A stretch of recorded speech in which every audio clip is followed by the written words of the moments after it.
yu màgget la fa indi et puis njëkk a recevoir aussi góor jigéen ñi waa Burok il est bien de le dire de le rappeler Ousmane Sonko bi mu nekkee maire de Ziguinchor. waa Burok tubaab yooyu góor jigéen yooyu la njëkk a recevoir Ousmane Sonko bi mu nekkee ministre Mélenchon recevoir le capitaine des góor jigéen yi nga xamante ne moom moo tax aujourd'hui France ñu daganal sëyu góor ak góor jigéen ak jigéen aujourd'hui Ousmane Sonko n'a pas parlé de criminalisation de l'homosexualité au contraire Ousmane Sonko li mu def nii dooleel góor jigéen la mais nekkul li nga xamante ni nii dafa gën a affaiblir suñu yaakaar bi ñu amoon ni Sonko bu ñëwee dina criminaliser góor jigéen. D'accord. te Pape Matar Mame Matar plutôt Mame Matar Gueye Jamra képp ku ko xeex yaa ngi dooleel góor jigéen encore une fois. Mame Matar Gueye Jamra lenn moo ko ñor mooy jëlee fi góor jigéen sauver Sénégal am li nga xamante ne nii mooy la baraka. yaa ngi comprendre. mais tey jii Sonko bu demee ba toroxal ko devant toute l'Assemblée nationale sur le plan national ñëpp di ñu seetaan sur le plan international ñëpp di ñu seetaan mu jàpp ko toroxal ko parce que xeexkatu góor jigéen la ça veut dire que Ousmane Sonko mu ngi dooleel góor jigéen te tant que nag mënuma weddi le contraire le jour où waa Pastef yëpp jóg ñu ne léegi nag gor ca wax ja ñun ñoo ne woon bu ñu ñëwee dañuy criminaliser góor jigéen tey nag Sénégal dinañ leen wan ni ñun ay gor lañu ñun dinañ leen wan ni ñun lépp lu ñu wax dañ koy respecter donc tey dañuy criminaliser góor jigéen mais loolu tant que waa Pastef defuñu ko xamal ni waa Pastef seen wàllu bopp ñoom ñooy dooleel góor jigéen. d'accord mu nekk lu am solo li xew Assemblée nationale tey ci question d'actualité mu mel ni li nga xamante ne mooy wàllum homosexualité borom ñaari tur yi moo gën a jël place li nga xamante ne mooy waxtaan bi ndax dafa tombé ci contexte boo xamante ne Sénégal mu ngi dund lu compliqué par rapport ak li nga xamante ne gis nañ ko ci à chaque fois rek ñuy gis que ne de nouvelles arrestations mu ngi daal di am te li nga xamante ne mooy feebar bi di VIH sida bi day gën di law ci li nga xamante ne mooy mbir moomu waaye nag ñu gis li nga xamante ne libération tey indi nañu ko jëmale ko ci borom ñaari tur yooyu ci ñi nga xamante ne ñoom lañ mujjee teg loxo jëmale ko ci li nga xamante ne gis nañ ko ki nga xamante ne jàppoon nañ ko muy Zal Mbaye ñu gën koo xam ci Zal fii ci TikTok bi gannaaw nag biñ ko jàppee ñu teg loxo ku mel ni ki nga xamante ne mooy Dabakh nekk employé Mame Ndiaye Savon ak ki nga xamante ne mooy Zo Baldé di tailleur ñu gën ko xamee ci Zo bu Mame Ndiaye moom aussi ñu daal di leen di teg loxo waaye gis nañ ne ñoom aussi dañoo daal ci ay aveu gannaaw bi nga xamante ne mooy test bi nga xamante ne defal nañ ko waaye libération ñëw que ne les aveux d'un Yoss moom nag coincé il a révélé avoir des pensants homosexuels depuis très longtemps mu ne confié aux enquêteurs avoir contacté le VIH/SIDA après plusieurs pénétrations non protégées avec Saliou Mbaye dit Zal Mbaye qui était sa copine et reconnu des rapports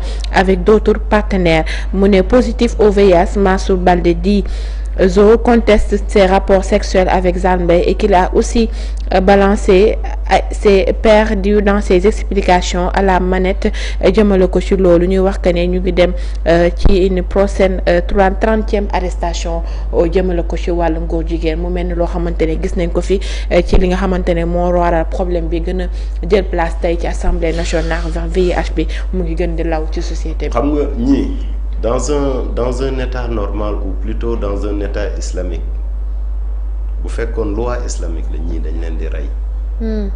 on allait les tuer on allait les exécuter parce que déjà gis nga ñaawteef mi ñu nekk di def xam ne dañoo am doomu jàngoro sida ba pare di ko wàllaate donc Ousmane Sonko ñii lay wax pour ñii ñu nëbbal leen ñoom seen feebar ñii. mais ñii c'est des gens yoo xamante ni si on était dans un pays islamique ils ne vont pas survivre en fait. tey jii aujourd'hui Sonko il a menacé te menaces yi waa police ñoo ko moom ak waa gendarmerie à la limite la presse. à la limite la presse parce que internet yi ni ñu ci jàpp aussi. am na kenn koo xam ne way na ko ci way bu rëy doomu ndeyam la Ousmane Sonko doomu ndeyam la way bu rëy la ko way ni mu tuddati kii Dramé nan Dramé dimbali ma le chanteur la. Jibi Dramé doomu ndeyu Ousmane Sonko la. doomu ndeyu Ndiaga Seck la Ousmane Sonko nee na ñii ñu feebar ñii am sida ñii kenn waru leen a tudd te kenn ki xaritam la kenn ki xaritam la keneen ki xaritam la Ndiaga Seck xaritu Ousmane Sonko la. d'accord c'est un cercle d'amis. il faut le dire. mais ñi nga xam ne ñu ngi yor feebar bi Ousmane Sonko sa xarit yi yor feebar bi di ko paasante ci askan bi di ko wàll ñi nga xam ne xamuñu ko nga ni ñooñu nañ leen suturaal moo tax Akhenaton li mu wax man d'accord naa ci. je suis en phase avec Akhenaton. je suis en phase. lenn moo mën a régler problème bi une fois pour toutes il faut criminaliser l'homosexualité te gis nga ñii feebar am sida bi di ko wàlle non je pense que il faut les museler parce que déjà loi nee na entre 5 ans et 10 ans lañ leen war a tëj. mais tëj leen ça ne suffit pas te buñ leen di tëj aussi buñ leen tëjandoo ci kaso yi ak ñi nga xamante ni nii vraiment ñoo nekk rëbës. d'accord ñoo nekk ci yenn kaso yi Ousmane Sonko il est temps ne serait-ce que bi mu ñëwee ba tey xam nga defu fi dara Ousmane Sonko doo daan sax defu ko fi maam Ngor maa ngi koy siyaar gis naa ko dégg mu ne Ousmane Sonko doo daan sax defu ko fi c'est vrai mais léegi na fi tabax benn prison boo xam ne pour ñi am sida la. d'accord góor jigéen yi am sida war na leen tabaxal ne serait-ce que benn prison ñu xam ne lii Ousmane Sonko boo ko fi def. d'accord parce que ñii kenn waru leen dugal ci prison ya c'est un danger ça c'est un danger public c'est un tollé international yoo xamante ne nii on doit tous les museler quoi. d'accord te aussi il faut une campagne intelligente de sensibilisation. gis nga aujourd'hui ñun saa yu ñu arrêté ñu dem police ñu defal ñu enquête avant ñuy génn waa Pastef am nañu enquête. il y a un problème dans ce pays-là. d'accord il y a un problème une justice à double vitesse ana Azura.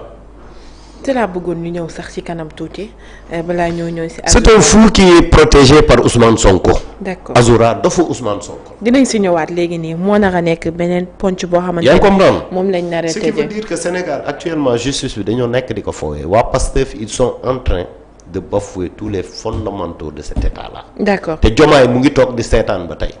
gis nga li ñu mere Ousmane Sonko yëpp Diomaye nag bu moytuwul bés dina ñëw askan bi xëpp ko loolu yëpp ne ko kii faluñu ko woon.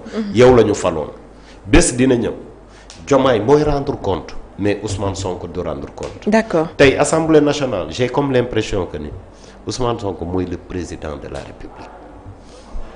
j'ai comme l'impression que Sénégal Ousmane Sonko la ñu fal aujourd'hui Diomaye a tout donné à Ousmane Sonko et c'est pas normal Diomaye avait juré de respecter et de faire respecter la Constitution mais aujourd'hui Diomaye yaa ngi seetaan.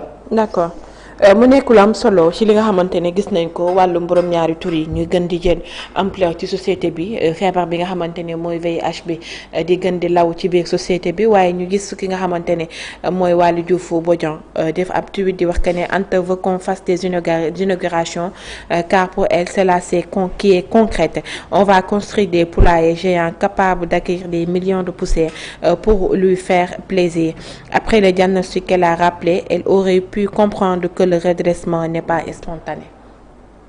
kan la Reug Reug Bodian ku ñàkk jom la ku ñàkk fayda la ok na bàyyi teesante bi te mu wax ñu nan la gérer le poumon économique du Sénégal ku ñàkk jom la nous voulons des autorités où Sonko a dit même l'homme qu'il faut à la place qu'il faut.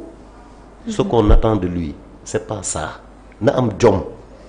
Il a le poumon économique du Sénégal. Le pays est en train de souffrir. nit ñi dañu sonn. ñi nga xamante ni c'est des milliers de borom kër nga ñëw nga dàq leen seen liggéey ñooñu tey actuellement ñu ngi galérer au lieu de penser comment faire pour résoudre tous ces problèmes là nekk fi di teesante rek comme jigéen. doy na waar ñu gis que ne. ku ñàkk jom la ñàkk fay. mu def tweet di wax Anta veut qu'on fasse des inaugurations car pour elle cela c'est qui est correct on va construire des poulaillers géants capables d'accueillir des millions de poussins pour lui faire plaisir après le diagnostic qu'elle a rappelé aurait pu comprendre que le redressement n'est pas spontané mu nekk loo xam parce que ce Reug Reug Bodian là vous avez fait sa promotion vous les journalistes qui n'a aucun mérite d'accord kii amul benn mérite je te jure mais yéen a jox actuellement waa ji benn communication mais le gars je pense que mais je comprends pas D'accord. Qu'est-ce qui se passe? Pourquoi y autant d'importance alors que c'est un idiot? Saaga la fi nekkee ak xaste ay binta mécanicien jàpp ay kilifa yoo xamante ne nii ñoo gën a nekk kilifa say kilifa yow xoolal wax bu ñaaw rek ngay wax ak xasaate. D'accord. mais kii dafa ñàkk personnalité. Le Sénégal ne mérite même pas ça. Arrêtez de parler sur lui kii amul njëriñ.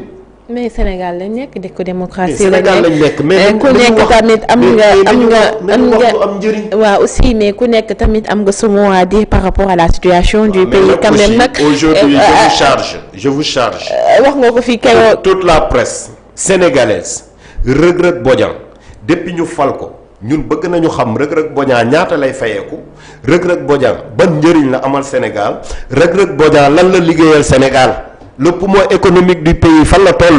d'accord looloo ëpp njëriñ. mu nekk lu am solo li nga xamante ne tuuti na ko jëmale ko ci dik tontu ki nga xamante ne mooy Anta Babacar waaye dañuy daal di dem ci ponc bu am solo bi nga xamante ne laal nga ko sànq